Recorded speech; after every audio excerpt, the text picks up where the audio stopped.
If you come and speak to me face to face, that's a very confrontational way to talk to another guy. Women tend to speak face to face. Guys want to be doing something. How you communicate with men if you're a woman. Don't.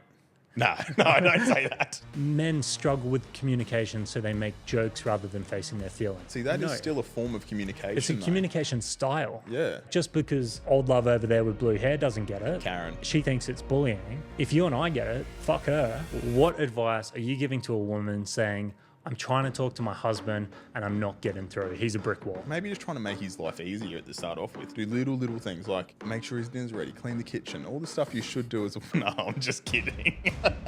If you want to hear what a man really thinks, try wait 30 seconds. When there's a pause, a woman will just go, I'm going to jump in here. No. Just pump the brakes. Let us think. Welcome to the Better Bloke podcast. I'm Matty. I'm Rob. And we're just a pair of average blokes on a mission to try and be a little bit less average. We're going to speak about all things highs and lows of what it feels like to be a bloke, plus speak to some legends along the way about what it takes to be a better bloke. Let's get stuck in. Welcome back to the Better Bloke podcast, where today we are going to discuss how to communicate with men, both from a man's perspective and for the women. Yeah, not only how to communicate with men, but how men like to communicate, or not even how they like to, how they actually do, because it's not really very logical compared to women. I mean, it's logical to me. Let's talk about it then. All right. Where do you want to kick it off? Well, I don't like communicating. I know. Yeah, so... It's spoken well for a guy that communicates on a podcast every week, but Yep. What don't you like about communicating? It depends. I don't like being interrogated, if that makes sense. You don't like talking about your feelings. I think you like communicating. I do like communicating, and I have to communicate every day for my job. So it's one of those things that you have to be used to it, or at least like doing it to an extent, which I do. All right. I think the common myth with men, which is kind of a myth and kind of true, is that they don't like talking about their feelings because of the big V word, vulnerability. Yep. Right? And that is true. Men don't overly love talking about all their deepest, darkest feelings and secrets and emotions, sometimes because they're not overly in touch with them, they're lacking a bit on the emotional intelligence, or sometimes because they just want to be seen as, a little bit stronger, and opening up that sort of stuff isn't really in line with that. I think you can resonate more with that side of things rather than just not liking to communicate. Yeah, it's definitely not liking to communicate. Like, I do like to communicate, but I don't like talking about feelings. All right. So looking at that, it's not so much always that men don't like talking about that stuff. It's how they like to communicate with it. So How or where? Where is also a big thing too. All those factors kind of play into it. So if you go up to a guy randomly and ask him how he's doing, you're going to get a very top line answer. You're not going to go into some deep conversation about these things he's struggling with, or even things he's happy about, but the more emotional side of it, off the top of the line. It's got to be in the right place, the right time, the right tone. He might have to trust you. All these factors play into how you're going to get a man to open up. It also comes down to that, how you doing. That's such a throwaway line now. The whole, like, how you going? That's pretty much like a hello now for a lot of people. Yeah. I know I'm bad at it myself. Well, it is more of a greeting, because if you responded with the actual answer, the person asking doesn't really want to hear it. They don't care. No. How you doing? Not good, mate. I had a problem with... Shut up. Yeah, I was meaning to say hello. I'm sorry. I'm sorry. That's on me. Yeah. But that is also a valuable question. It is. If we look into the whole "are you okay" thing, like, everyone makes a big song and dance about that about one day a year, but it is a valuable question to ask every day of the year. But with the blokes, you need to be in the right place to do it. So let's talk about that. You also need to, if you're just saying, like, are you okay? It's almost like it's being used just as a throwaway line. It's very much like that, how you doing? That's where I think we need to go further into details, like you just said, about how to do it, where to do it, when to do it. That's probably the biggest things. If you ask it, you got to be ready for the answer and the flow on conversation to happen. So especially when you do it with mates. if you can get yourself into a place where maybe you know they need to talk about a few things, and you set it up to ask them properly, how are you okay? You need to be prepared to think about what they say, let them talk about their things, and then work together on whatever it is they need, right? So let's talk about the place, because you brought that up. So something we've been doing a lot with the project is meeting guys where they are, Yes. right? Tell me about that from your perspective. So in the, so to speak, happy place, guys will feel much more receptive to actually having a conversation if they're in their zone that they feel comfortable in. It's like anything, like whether you're a guy, whether you're a woman, whether you're a microwave, I don't know what you identify as in 2025, albeit whatever you want. But if you're in your space that you feel comfortable in doing, you're more receptive to actually being able to open up. Where if you're threatened or intimidated or you're not really comfortable, you're always going to be that little bit hesitant to actually have a conversation that is probably hard to have. This kind of throws back to the having beers at the pub. Yes.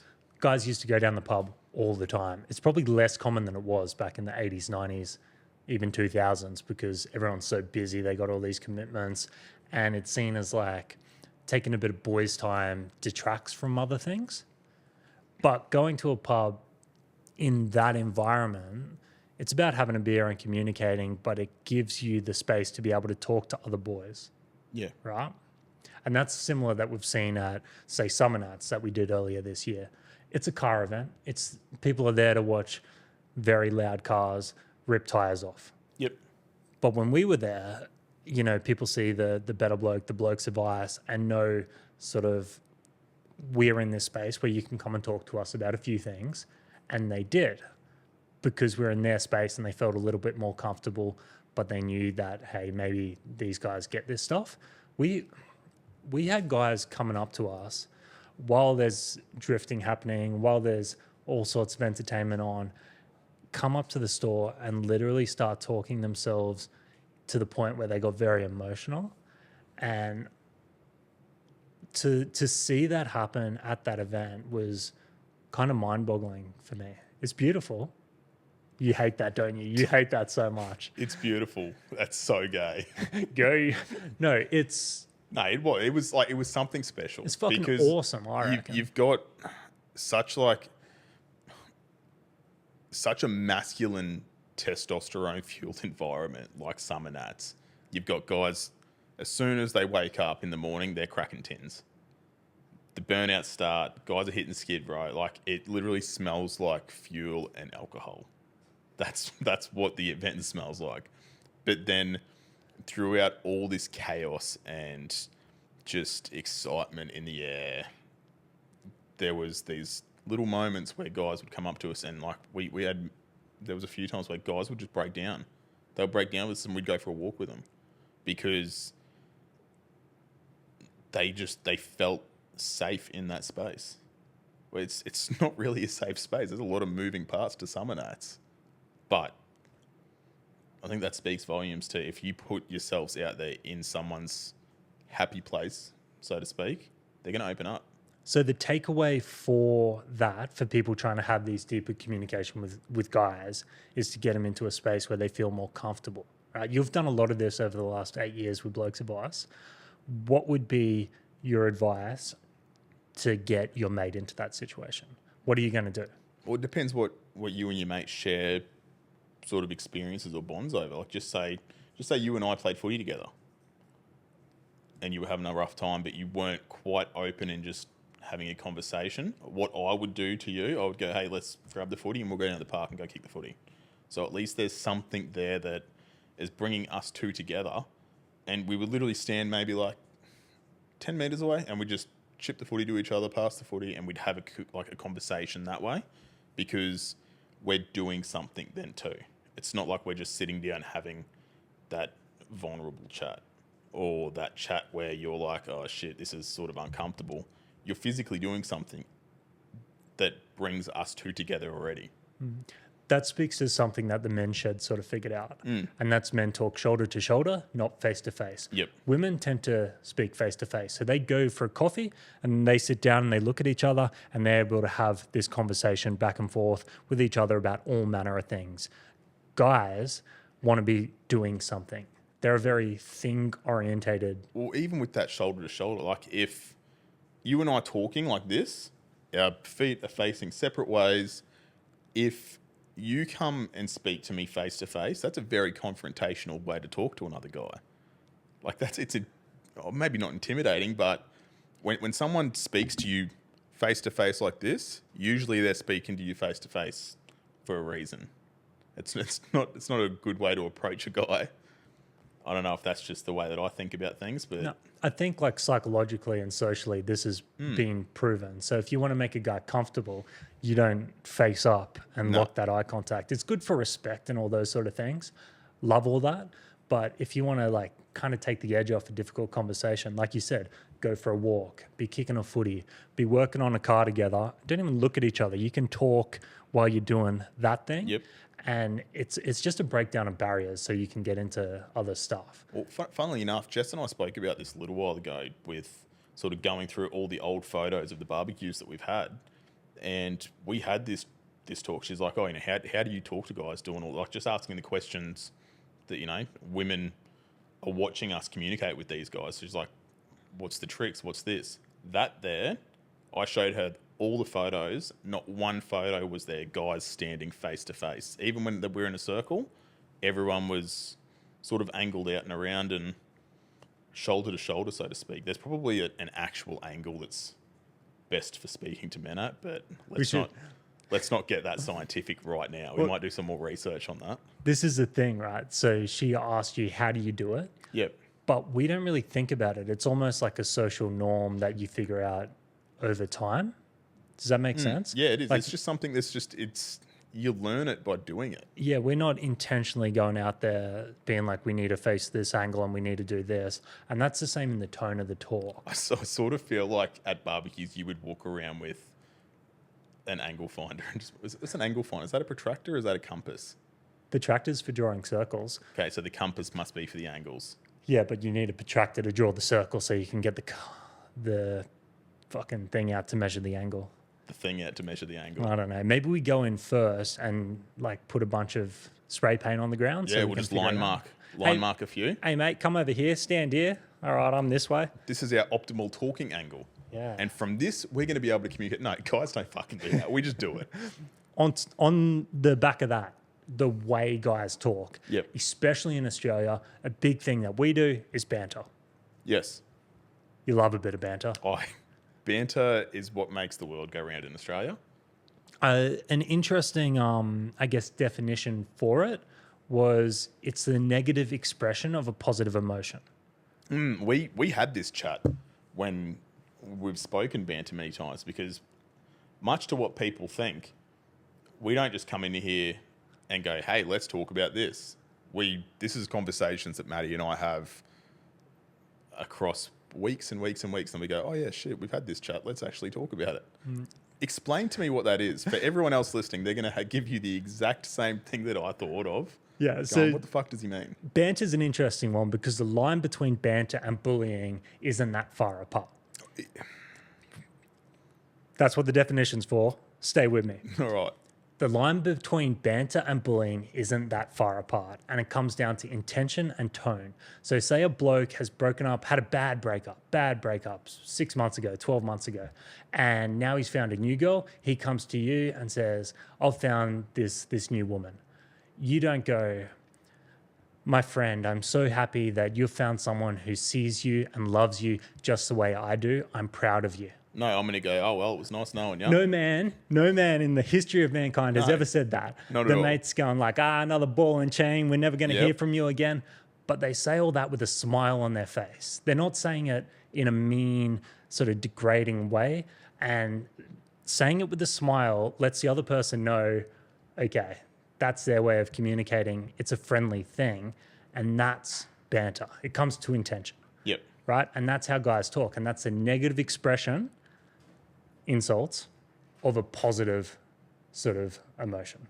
That could almost be seen as like a coping mechanism as well, though, so to speak. Like the way that we, I guess, throw out banter or shade or chat, whatever you want to call it, over something that maybe we're not really comfortable in. Well, me saying that thing to you about someone who sees you and loves you like I do, that was in quotes on a podcast, and I still felt uncomfortable saying it. It's like when I hear someone say that, like man to man, I'm like, oh. Ooh. But like that's the shit thing. I don't know if that's maybe just like a cultural thing or what. Like, because it is. I've got no issues in letting one of the boys know that like I feel that way. I'm not going to fucking do it, but like I want them to know that I do feel that way. So banter is a breakdown of that, because I think you don't always have to be very like lovey-dovey with the boys for them to know that. Like you could be throwing shit all the time and they know that you got their back no matter what. Yeah. Phone call any time of the night, ride or die, that sort of thing. And I don't think that should be labeled under that toxic masculinity or blokes.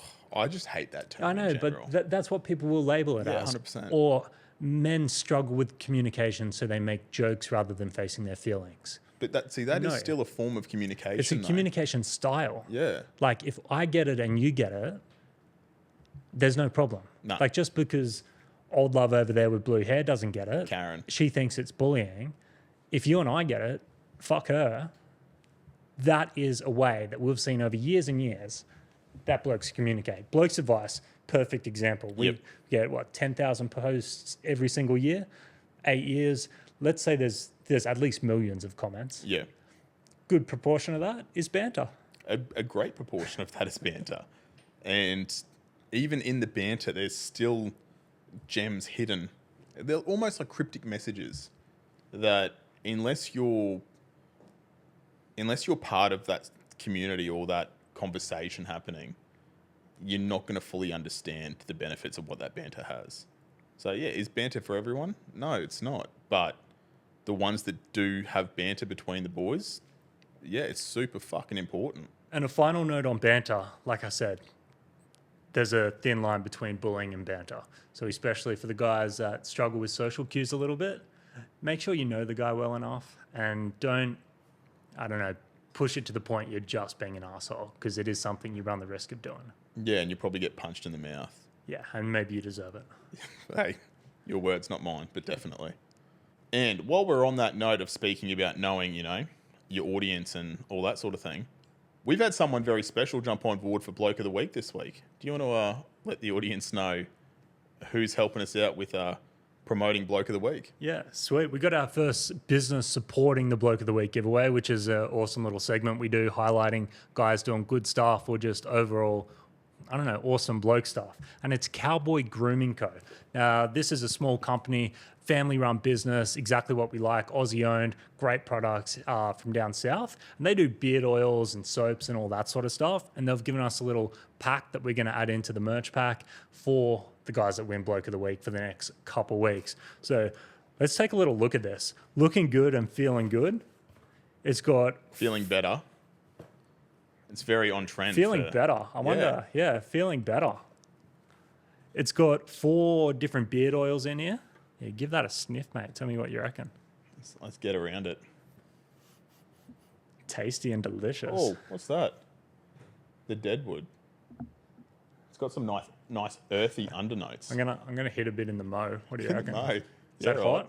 It's not my cup of tea for you rubbing your mo like that, but Sweet. I'm sure it's going to look great. If you want to see Matty rubbing his mo with beard oil, 4 different jump styles. over YouTube. There's a little comb. Yeah, I like this. I was looking at this before. So this comb is like engraved with cowboy grooming. Very, very nice.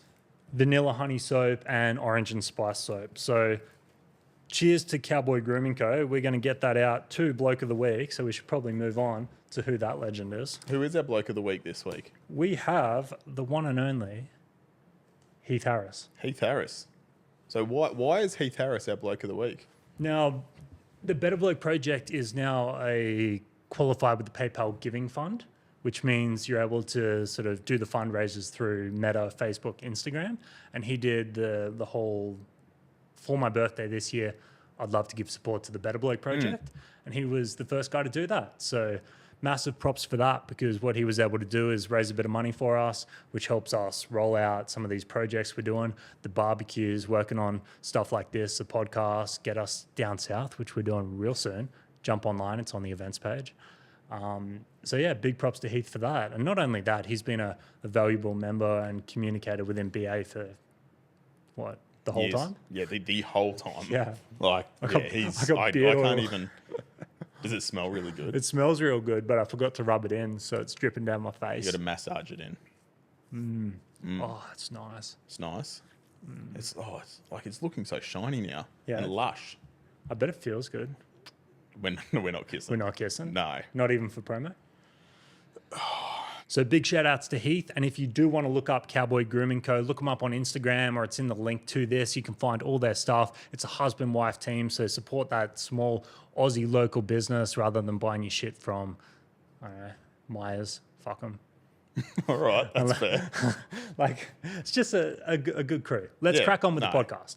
All right, so we spoke about how men communicate. Yes. Let's talk about how you communicate with men, especially if you're a woman. And now some people might think we don't have the qualifications to talk about how women should communicate with men. But surprisingly, a lot of our followers are women. And a lot of the people that come up to us at events talking to us about this kind of stuff are women. I mean, it's not surprising because this whole episode is about communicating with men, and we've said how shit men are at communicating with their feelings. So it makes a lot of sense for women to actually want to come up to us and say, how the fuck do I communicate with my man? And what do you tend to tell them, Rob? Don't. No, don't say that. No. So there's a few different ways that you can communicate with your bloke or your son, or I don't know. What else have you got if they're a man? Your brother, maybe? Just a bloke. A Your bloke in your uncle? life that you care about. Yeah. And he's struggling to open up. I get messages in the inbox all the time. I'm worried about my fiance. Yep. I'm worried about my son. I'm worried about this. Women care a lot. Women care so much, and they're very, very good at actually trying to get to the root causes of what the issue is. But they struggle. They struggle communicating that with us. Well, no, they don't. We struggle We to receive struggle, the yes. communication, which That's is a probably a different better way thing. to put it. So what advice are you giving to a woman saying, I'm trying to talk to my husband and I'm not getting through. He's a brick wall. Well, first of all, I want to find out what she's trying to communicate with. So give me an example. She thinks he's overly stressed. He's grinding away at work. He's not talking about it, but she knows he's not happy. Maybe she's worried he's depressed and he's bottling it all up. Women love to say guys are bottling it all up, which we probably are. Yeah. That's what she's worried about. And he just will not open up to her.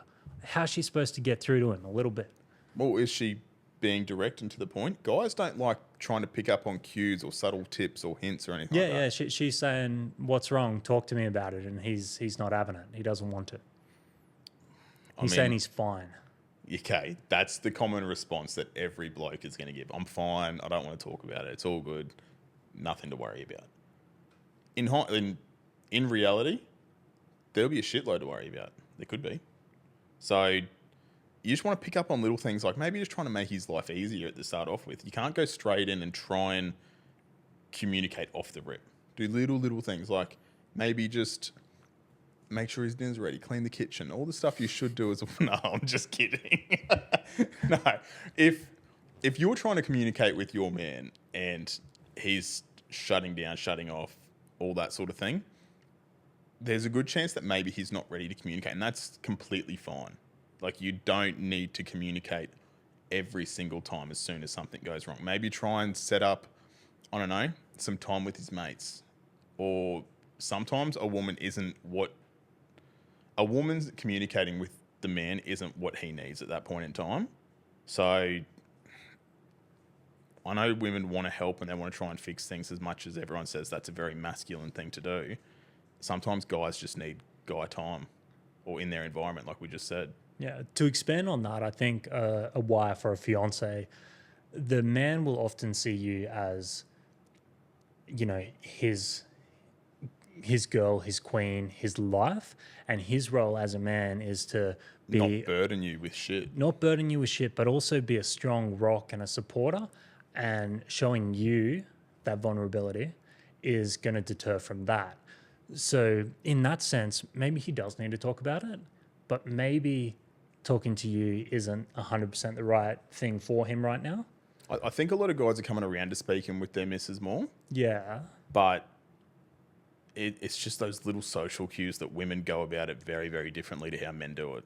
That's the biggest thing. I think what's powerful and important for women is to establish that it's a bit of a safe space for men, and saying this is a safe space is not necessarily doing that. No, if someone says this is a safe space to me, I'm automatically going, this isn't a fucking safe space. Yeah. Like, I feel like I'm about to get grilled. I know, it's a lead up of actions. And you if you say to a guy, we can talk about something, and he tells you something and then you react poorly and it's damaging to him, he's not going to tell you shit again. No, ever. You've broken that. So to be able to build slowly, to have that trust and communication in a relationship is the end goal, but don't expect it's as simple as saying, it's a safe space, let's talk about our feelings. It's building that up over time so he can actually trust you in that space, that he can tell you something that's a bit deeper and makes him look weaker in the moment, and you not see him as weaker. He's still your king. He's still everything. So I think making a guy feel that way is important for him to have that trust with you. I think one of the biggest things as well that we've actually had a few chats with the women at these events that we've gone to is telling them to pause. Good pause. See? There you go. Yeah. Like, so a good pause, guys will just want to not talk for a little while. They want to gather their thoughts. They want to hear about what it is they're talking about. Where when there's a pause, a woman will just go, I'm going to jump in here. No. Just pump the brakes. Let us think. We need to get our shit together and go, okay, what am I actually trying to think about right now? That's a big tip for the women out there. If you want to hear what a man really thinks, try wait 30 seconds, 60 seconds. Let him process it. Shut the fuck up in a nice way. Perfect. I can outpause you. I'm comfortable in silence. This would be a real boring podcast if we do that. It would be a really, really bad podcast. We've been saying that for so long. That's same with guys communicating with other guys. Like, honestly, shut the fuck up for a moment if you want to find out what the other person is thinking and feeling. Well, we spoke about that with Blair a couple of weeks ago with the way he communicates. He said himself that he got comfortable sitting in that silence, which is, most guys are comfortable doing it anyway. But sometimes silence brings out the conversation. And that's what more people need to lean into. If they actually do want to have conversations that can help, be comfortable with that little bit of awkwardness for a few minutes. It's a good place to round out. So like we said at the very start with the question, are you okay? If you ask the question, are you okay? Be prepared to shut the fuck up and listen to the answer and let them get it out. And on that note, guys, if you want to find more about what we're doing with the Better Bloke Project, hit that link in the bio, betterblokeproject.org. All the links to our socials are there. You can find out where our events are, all the past podcasts, and you can also donate to us, which helps us keep going with our goal to fuck off suicide as a leading cause of death for Aussie blokes. On that note, we'll sign out. As we always do, be better. Thanks for tuning in to today's episode of Better Bloke. If you got anything out of it, show some love by dropping a 5-star review below. If you want to learn more about everything we're doing, head to the description, hit the links and follow us on the socials. If you want to learn more about the project, head to betterblokeproject.org.